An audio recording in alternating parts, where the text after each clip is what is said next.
पहला सवाल, इंसान के अगले दांतों में फासला होना किस चीज की अलामत है?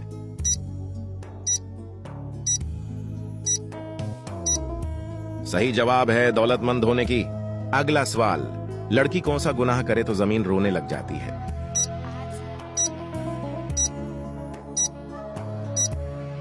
सही जवाब है जिना करने पे। अगला सवाल, वो कौन सा काम है जिसमें पाकिस्तानी लोग अमेरिका से भी आगे हैं?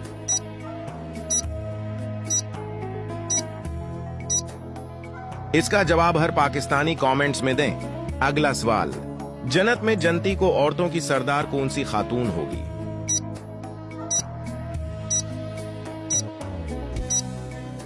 सही जवाब है हजरत बीबी फातिमा सलामुल्लाह। अगला सवाल, कौन सी औरत घर में हो तो घर वालों की कोई भी दुआ कबूल नहीं होती?